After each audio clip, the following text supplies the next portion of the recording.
Here, alhoewel ons het sing, is dit vir ons moeilik om stil te raak. Here, ons geneigtheid is om baie te praat en baie te doen en baie te dink. Ons koppe is besig, ons lewens is besig. So help ons vanaand met hierdie baie moeilike ding om regtig oop te wees en gereed te wees as U naby kom.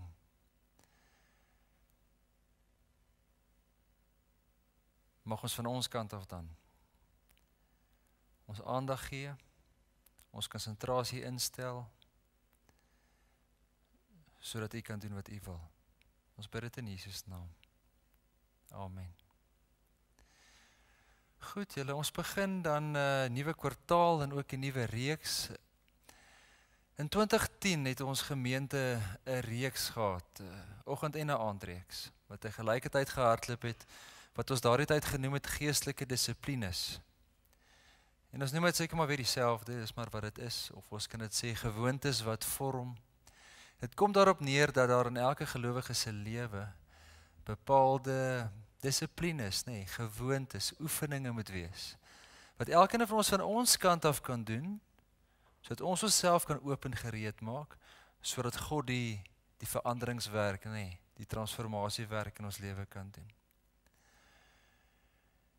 Nou dis 5 jaar terug, het was so in Januarie tot Maart in 2010, het dit redelik ons gemeente op 'n bepaalde rigting gesit, dat ons 'n sekere manier gekry het om met mekaar te praat, sekere gebruike begin aan gewoond geraak het, wat in die eredienste, maar ook waar ons by mekaar gekom het op kamp, of waar ons ook al gekom het met ons jong mense gewerk het, dat dit 'n baie bepaalde karakter in ons gemeente verleen het.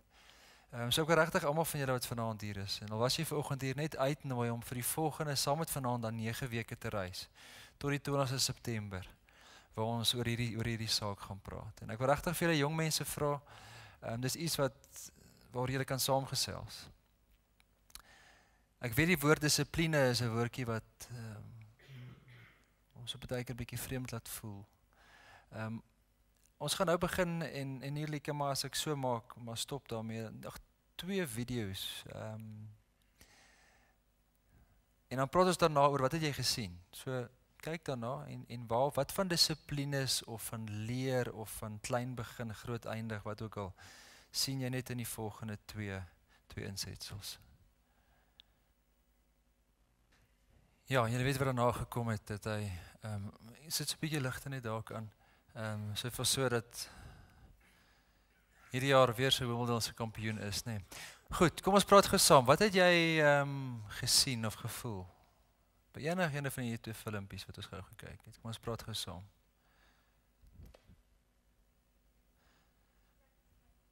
Okay, daar practice make perfect. Ja. Nog iets?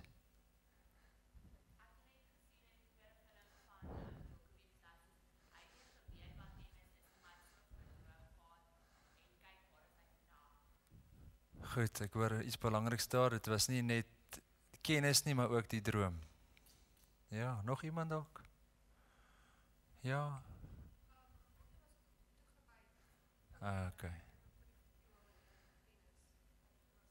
Goed, daar is 'n bepaalde toegewydheid. Ons praat graag in ons taal oor, daar's 'n commitment, daar's 'n, ja. Nog iemand? Ja, daar was 'n spesifieke fokus, 'n doel waarvoor hulle gewerk het. Is nogal bekende stories. Dis elkeen van ons 'n storie, maar so 'n visuele film wat uitgebeeld word, dit vat ons nogal 'n bietjie. Dit beweeg nogal iets binne in ons. Nog iemand wat nou gelaaste ietsie wil sê?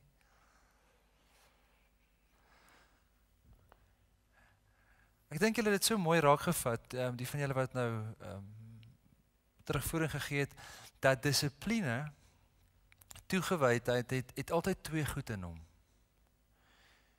Die een het met die kop te doen en die een het met die lyf te doen. Die een het regtig, daar's 'n droom, daar's 'n doel, daar's 'n visie, ek weet waarheen ek gaan. En dan kom jy by die Nike slogan, just do it. Die 2 goed by mekaar kom, dat ek moet weet waarheen ek wil gaan, ek moet dan moet ten minste by my 'n bepaalde fokus wees. toegewydheid, wat jy ook al genoem het dan nou. Maar dan moet dit oorgaan tot aksie. Nou, vir elkeen van ons is daar verskillende fokuspunte in ons lewe. Nee. Party van ons kan dalk goeie tennisspelers word. Party van ons kan dalk eendag goeie violiste word. Party van ons wat hier sit kan dalk net eendag baie goeie oupas word. Party van ons kan op een of ander vakgebied groot dinge doen. Jy kan dalk nog eendag 'n teenmiddel vir een of ander siekte uit ontdek of een of ander, wat is die regte woord, vervaardig of iewers in 'n laboratorium gaan werk. Een van julle anders kan dalk vir groot probleme in die wêreld oplossings kry. Ander van julle kan bloot net 'n goeie kind wees vir sy pa of ma. So ons fokus, waarheen jy op pad is, vir elkeen van ons lyk dit anders. Elkeen van ons ander gawes gekry, elkeen van ons is anders deur die Here geseën, is met 'n ander doel in hierdie wêreld. Daarom sê ons baie keer jou storie en myne stem nie ooreen nie, maar, en dis nou die groot maar vanaand. Daar's 'n ongelooflike groot gemeenskaplike fokus, doel van my en jou op hierdie aarde. Daar's een ding wat my en jou saam het, een groot ding. En dit is dat God met elkeen van ons, ten spyte daarvan dat ons verskillende gawes het, ten spyte daarvan dat ons verskillende talente het in tennis en in sport en in musiek en in drama en in akademie, een doel wat ons almal deel. En dit is wat God met ons wil doen. Paulus skryf oor in 2 Korintiërs. Die volgende tekste, die eerste een kom uit die gewone Afrikaanse vertaling, daarna uit die boodskap en dan uit die message uit. So 'n bietjie klein is vir julle daar agter, lees maar saam met my. Paulus skryf en dan skryf hy vir die ouens in Korinte en hy sê, julle is self ons aanbevelingsbrief, geskryf op ons harte, vir almal om te lees en te verstaan. So hy sê vir hierdie gemeente, hierdie ouens, mense, as iemand na julle kyk, dan moet hulle iets raak sien. Dat julle eintlik 'n aanbevelingsbrief is wat God skryf. En dan bietjie later in daai selfde hoofstuk dan skryf hy daar, ons word al meer verander om aan die beeld van Christus gelyk te word. Dit is nogal ons fokusteks nou vir die van ons wat so daarna toe was, nee. God het vir almal van ons een gemeenskaplike doel. Weet jy wat is dit? Ek en jy moet meer soos Christus word. So nou kan ons langs mekaar staan, nee. Nou kan ons vir mekaar sê, goed, ons het 'n gemeenskaplike doel. Jy moet my help en ek moet jou help. So gaan nou 'n bietjie daarby kom. So dis nie iets wat ons behoort te verwyder van mekaar. Dis iets waar ons in kompetisie met mekaar is nie. Ek en jy deel hierdie ding. Dis nie die ouens in Korinte nie. Elke mens op hierdie aarde word elke dag deur God omvorm, deur al hoe meer te word soos wat Christus was. Dit is jou groot en hoof fokus op hierdie aarde. Daarna kan jy nog steeds Wimbledon gaan wen. Daarna kan jy nog steeds 'n goeie violis word. Daarna kan jy nog steeds 'n goeie akademikus of van watter ding ook al jy wil word. Maar dit is jou hoofdoel op hierdie aarde. Hoor gou mooi sê die boodskap dit. Julle is soos 'n brief wat elke dag gelees word. Natuurlik lees al die mense wat elke dag met julle te doen het, julle ook.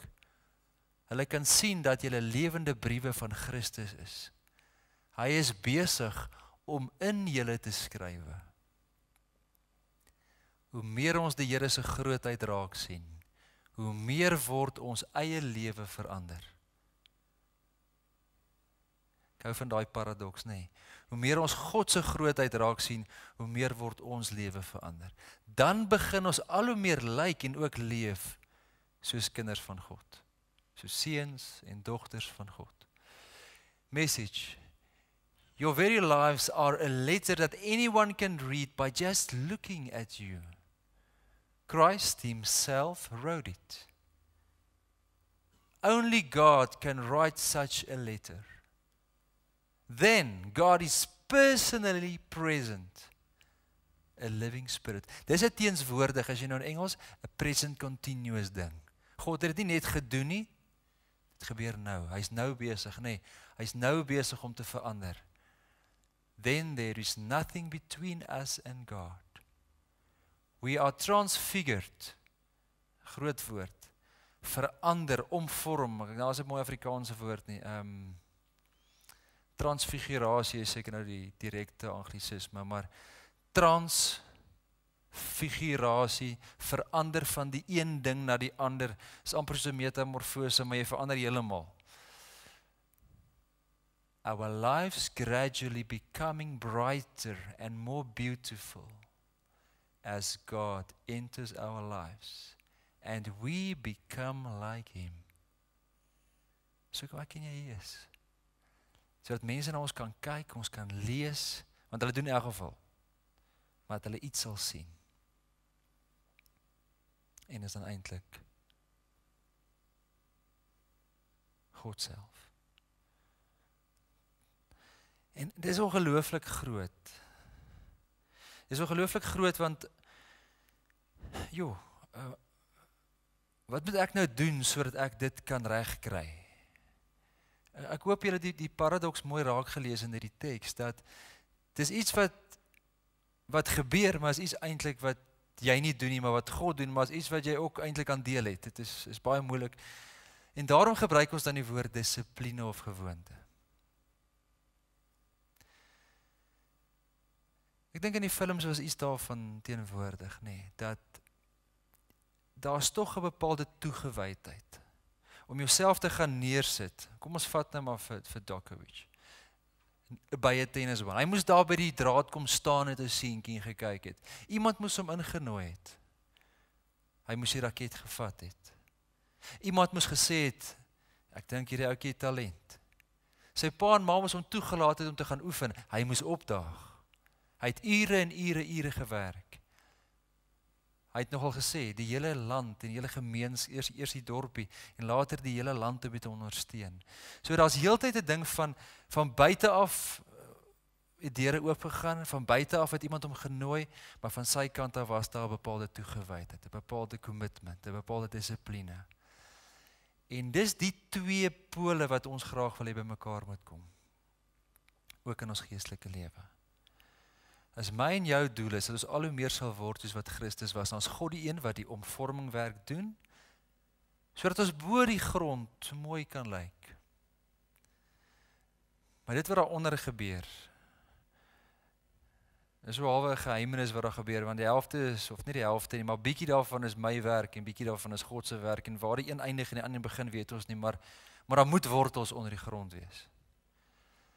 Het laas Vrydag 'n boom by my omgeval, laas Donderdag dink ek, daar bo by my huis. Groot vye boom. En ek het gedog is 'n goeie ding as ons dit nou kan om wegry en om opsaag en al die goed, dat ons hom gaan uitgrawe. En die vriende wat dit al gedoen het, sin regtig vir my lag. Want ek kon vir 2-3 dae nie lekker loop nie. Jaco sê nou vir my het my snaaks sien loop in die mall. Ja, want ek het gedog is baie maklik om 'n 2 ton wat later ek gehoor het eintlik nog 2 ton onder die grond meer is, om net die wortelstelsel te verwyder. Soveel so dat ek blaas op my hande gehad het met hierdie sagte handjies, omdat ek wou pik slaan en graaf slaan en wou saag en dinge doen. Want onder die grond was daar ek het sulke stuk wortels 5 meter van die boom af gekry. En net besef dat hierdie boom was geanker. Jammer, hy het geval. Maar het afgebreek, het was nie vanweë sy swak wortelstelsel nie. En ek wil graag het vir julle 'n skemaatjie wys, wat eintlik 5 jaar terug op my pad gekom het, is wat ons noem the cycle of grace. Is 'n filosoof Frank Lyke wat hiervan gebruik gemaak het, en hy het gesê, in ons lewe is daar voortdurend 'n siklus wat gebeur, van 4 dinge. Hy sê in die eerste plek, moet daar acceptance wees, en gebruik nou die filmpies wat ons gekyk het. En kom ons gebruik ook die storie van Jesus en dan trek ons by mekaar en ek hoop julle kan bybly. Acceptance beteken, jy's welkom, hier's 'n kans vir jou om te kom word wat jy veronderstel is om te wees. Daai klein babietjie sit daar en mamma kom en sy sit voor haar iets neer waarmee sy kan begin oefen. Daar's acceptance, ek laat jou toe om te ontwikkel. Djokovic hoor, daar's 'n gebouery, tennisbane word net langs hulle woonstel gebou. Daar's 'n uitnodiging. Acceptance is, Jesus kom op hierdie aarde, nadat hy groot geword het, die oomblik voor hy met sy openbare werk begin, word hy gedoop. En daar's acceptance, daar's 'n stem uit die hemel wat sê, jy is my geliefde seun. Daar's iets soos 'n duif wat uit die hemel uitkom, daar's 'n tipe van 'n geraas uit die hemel uit, en Jesus kry die gevoel, dat hy word deur God aanvaar en hy hoor dit, ek word liefgehê deur die alomteenwoordige krag wat ons God noem. Daar's acceptance. En ek en jy, hoop ek, het daai boodskap nou al oor en oor gekry. Hier by die kerk, in prediking, dalk in jou eie stilte, dalk toe jy iewers gestaan het langs die see eendag, of toe jy by 'n kampvuur gesit het, of dalk het jou pa of ma het vir jou vertel, dat jy vir God baie kosbaar is. Jy's gedoop, jy het 'n naam gekry. So die ding van acceptance, dit is 'n indikatiewe ding wat vir jou gegee is. Jy is God se geliefde. Maar nou is dit belangrik dat daar 'n tweede ding moet gebeur en dit is dissipline. Ons praat van sustaining strength. Aktiwiteite van my kant af. Die dogtertjie het ouer geword en sy moes later self bietjie begin die goedjies pak. Sy moes later self die viool neem en bietjie oefen. Djokovic moes gaan en hy moes begin slaan en speel en draf en fiks word. Jesus het dissiplines gehad. Hy gaan in die woestyn in, net daarna, vir 40 dae, en hy gaan sonder hom af, in 'n baie moeilike stuk dissipline, gaan leef hy vir 40 dae, en ons lees daar het hy honger geword, en hy het gewonder, is dit wat hy op aarde moes kom doen, dit wat hy moes kom doen. Daarom praat ons vir die volgende 8 weke, want ek en jy het ook dinge wat ons krag kan sustain, wat daardie aanvanklike aanvaarding dat jy is wie jy is, dat jy het kan begrond, dat jy kan glo, dat jy kan sê, ek hoor dit nie net een keer of toevallig, elke dag word daardie stuk identiteit by my ingeprent, raak 'n deel van my sisteem, dat ek dit kan glo, dat ek daai kan leef. Want dan kom daar 'n stuk betekenis. Dan begin ek glo wie ek is. Dis nou die vrugte al. Dis nou sal eerste 2 is onder die boom, is die wortels. Nou kom ons bo die boom uit. Dan is daar 'n stuk betekenis, iets wat gebeur, 'n stuk wat ons dan kan sê, waar Jesus dan kan begin werk. Dat hy kan nee sê vir die versoeking in die woestyn en dan kom ons aan die einde van die dag by die mooi ding van achievement. Wat nie verkeerd is in die geestelike konteks nie. Dat jy kan sê, goed, daar het nou regtig iets in my lewe gebeur. Soos die dogtertjie wat nou al 'n trofee kan huis toe bring en kan sê, joh, ek het presteer. Kan Djokovic vandag sê, hoeveel keer het hy nou Wimbledon gewen? 3 keer, ja. So het Jesus met sy einde van sy lewe gekom en hy kon sê aan die kruis, dit is volbring. Ek het kom doen wat ek moes kom doen. Mag jy aan die einde van jou lewe ook kan sê, nie omdat jy spog daaroor en nie omdat jy so goed is nie, maar daar's 'n mate van achievement, ek het meer geword. En ons kry dit nogal soos ons ouer word. Ek is 41 en ek kan dank Vader sê, ek het meer geduld as wat toe ek 31 was. Want op 'n manier het die Here op klomp maniere aan my gewerk en aan my gevat en my rustiger en kalmer gemaak, dat ek meer geduld het met ander mense en met myself. Jy kan ook op 50 of op 40 of op 30 vanaand of op 20 vanaand of dalk is jy vanaand net 16, maar jy kan sê, daar het al 'n stuk omvorming gekom. Ek vergewe al makliker. Nou die groot ding waaroor ons dan gaan is, al wat ons kan doen, is daar by die sustaining strength, daar by die dissiplines, is daar iets wat ek kan doen. En dis om myself te gaan neersit, op die regte plek, om die regte dinge te doen, sodat daar 'n skuif kan kom, in my binneste oor wie ek is. Paulus skryf dan verder vir Timoteus, hy sê, in 1 Timoteus 4, oefen, in die ou vertaling het gesê, oefen jouself in God geluksaligheid.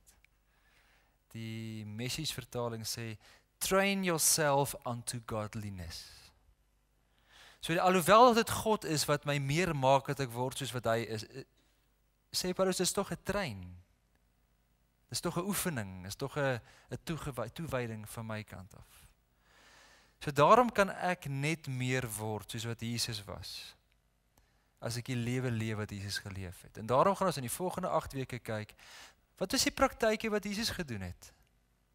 Hy het gebid, hy het gereeld in stiltes ingegaan, Waarskynlik as Jood het hy gevas. Hy was nederig. Hy het 'n lewe van eenvoud geleef.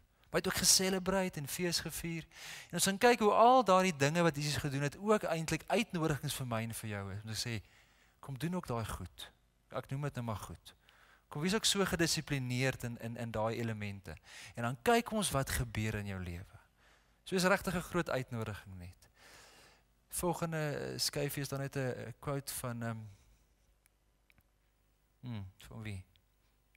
Dis 'n Bybelteks. Let everybody know that your life is being lived in another structure of being. One in which the Lord is constantly a vital presence. So as ons kan aansit, Neil, as ek vinnig net 'n laaste paar opmerkings oor dissipline kan maak. Hoe voel ons oor dissipline? As jy die woord hoor, John, hoe voel jy daaroor? Goed. Ja, miskien daar so dwan aan daai iets van verstaan, nee. Maar dissipline oor die algemeen is iets wat nie vir ons weet ek kry 'n prentjie van 'n baie kwaai Juffrou Rottemeier skooltannie wat op jou skree of jy sê hoorie, mag nie, moenie. Staan regop, sit stil, weet daai tipe ding of 'n prentjie van 'n korporaal wat op 'n klomp troepe skree. Weet, dis die prentjie wat ons baie keer kry oor dissipline. Asof dit iets is wat van buitekant af kom. En nou lees ek die een stelling wat iemand sê, discipline is the state of order derived from training which makes punishment unnecessary. Nou daar is 'n groot, meeste van ons wat nou hier sit wat bo 35 is, het so groot geword, dat jy dissipline gehad, omdat jy bang was vir die straf. Seker reg? Of dit nou nie weermag was, of by die skool, wel vandag ook seker 'n mate by die skool, maar daar was fisiese punishment. Jy moes hardloop, jy moes push-ups doen, of jy 6 houe deur die skool by die skoolhoof gekry. Vandag moet jy kry julle wat, retensiepunte en wat is die ander woord? Julle dink is erg, nee. Wel, julle nee man, julle strafpunte, sulke goedjies. En julle dink dis nou erg. Vir baie van ons is dissipline bloot om weg te kom van negatiewe gevolge. Sodat ek nie in die moeilikheid kan kom nie. Daarom gaan ek nou maar werk toe. En indien ons so na dissipline kyk, hoor gou baie mooi. Indien jy ook so gaan kyk na geestelike dissipline, is dit asof God jou gaan straf as jy dit nie doen nie. Ek dink dan mis ons die ding, maar is punishment nie ook om 'n geleentheid te mis? Om dalk op 'n plek 'n seker iets te gaan doen. Om dalk jou potensiaal te mis, is dit nie ook punishment nie? Veronderstel Djokovic sou nooit 'n tennis, is dit nie 'n mate van punishment op hom gewees nie. So is dit nie 'n fisiese straf nie, maar 'n punishment ook van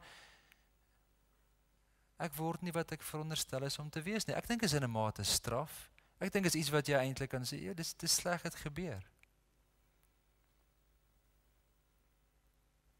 Daarom sou iemand gesê het dat dissipline is baie keer dit wat jy die nodigste het, maar wat jy die minste wil hê. Dissipline is taaf. Is nie iets wat van self kom nie. Maar jy kan dalk geleenthede mis, jy kan dalk jou potensiaal nie bereik, as jy nie vanaand bietjie net gaan dink, oor hoe lyk my geestelike dissiplines nie, hoe lyk my gewoontes, as dit kom by my geestelike lewe. Want ek glo die geestelike gewoontes, waaroor ons gaan praat vir die volgende 8 weke, is toegangsroetes, is oop deure wat jou uitnooi na 'n groter lewe toe. My laaste opmerking, discipline is doing what you are supposed to do in the best possible manner at the time you are supposed to do it. En dit klink groot, maar dit begin klein. Gaan dink aan enige ding in jou lewe wat jy voel jy kon bemeester het. Jy kan dalk nie tennis speel soos Djokovic nie, jy kan dalk nie baie note lees nie, maar of dit nou lees is, en of dit fietsry is, iets wat jy ten minste kan doen, hoe het jy begin? My dogtertjie is in graad 1, ek weet hoe lees sy. Ek kan bietjie lees, maar ek weet waar was sy laas jaar.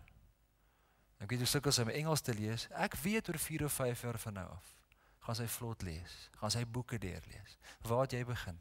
Hoe het jy begin fietsry, kan jy onthou? Kan jy jou eerste waawiel onthou? Kan jy jou eerste poging tot 'n waawiel onthou? sien dat dit klein begin.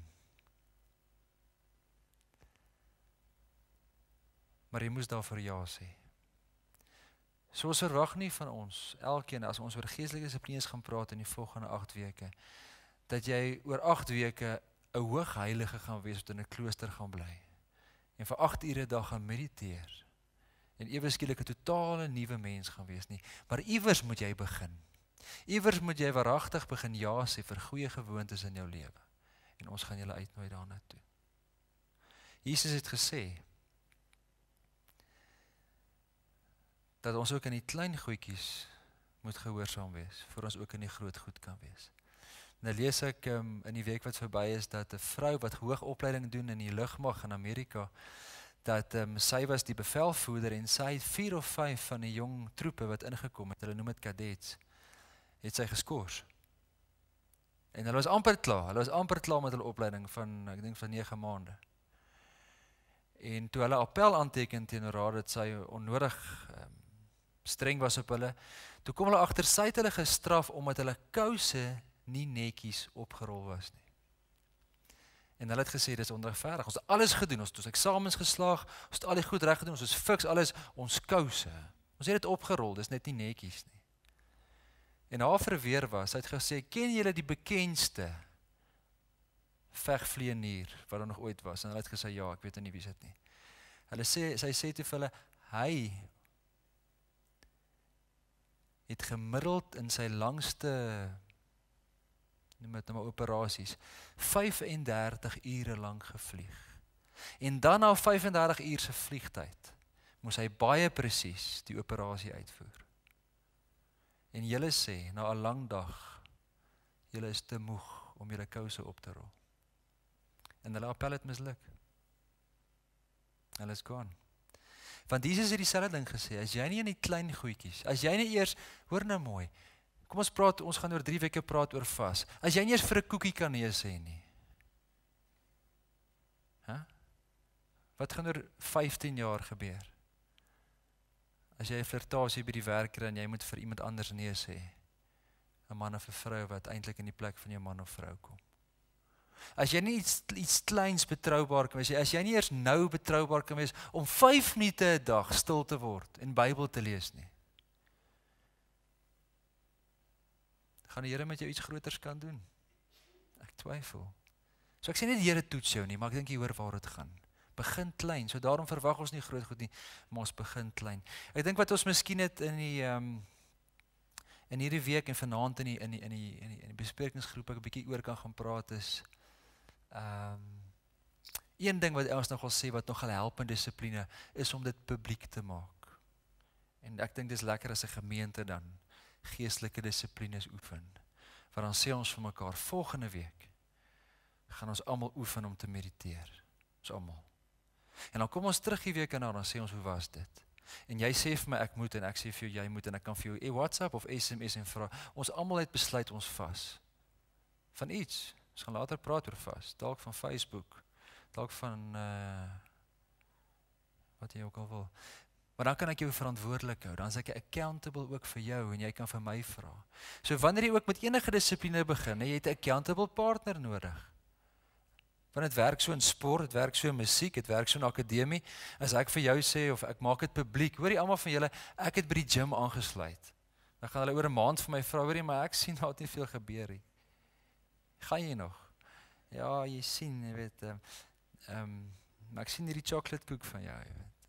So ons hou mekaar, ons maak dit publiek, kom ons praat daaroor, kom ons sê vir mekaar, ek weet dit is moeilik, maar ek gaan probeer om hierdie week 10 minute lank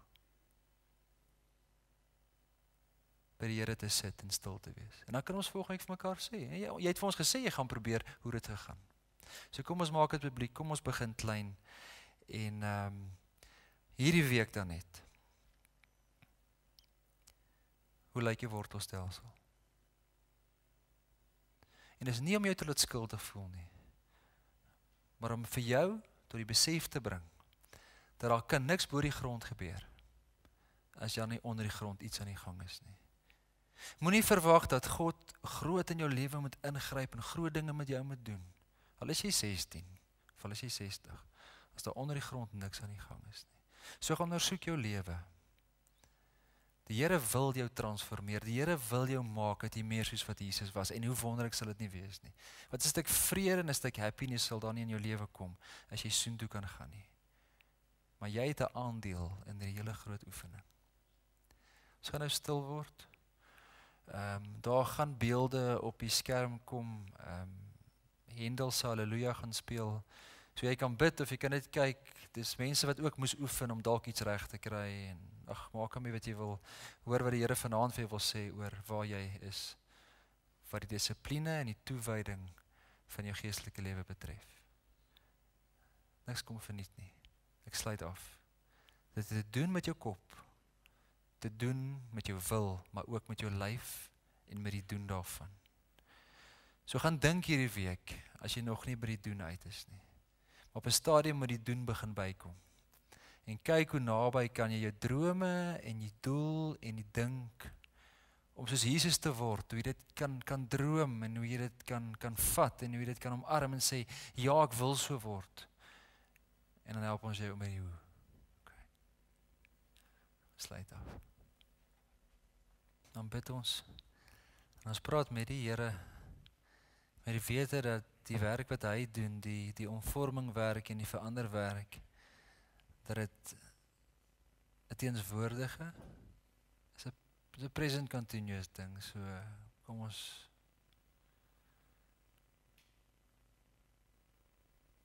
kan net vir die Here dankie sê dat U dit doen. En ons weet dat U ons uitnooi na iets baie groots, na 'n wye wêreld toe. Waar ons soveel meer kan wees en soveel nader kan kom aan ons groot lewensdoel. En dis soos om Christus te word.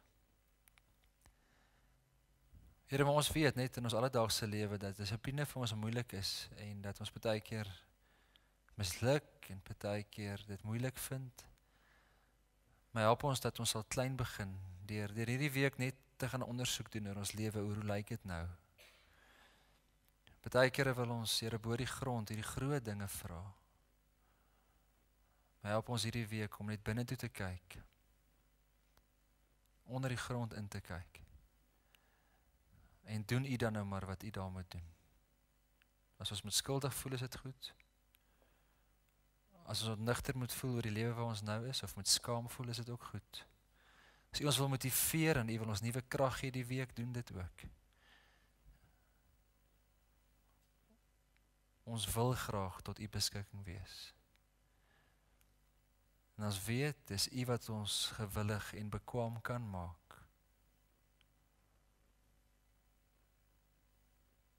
So hier is ons.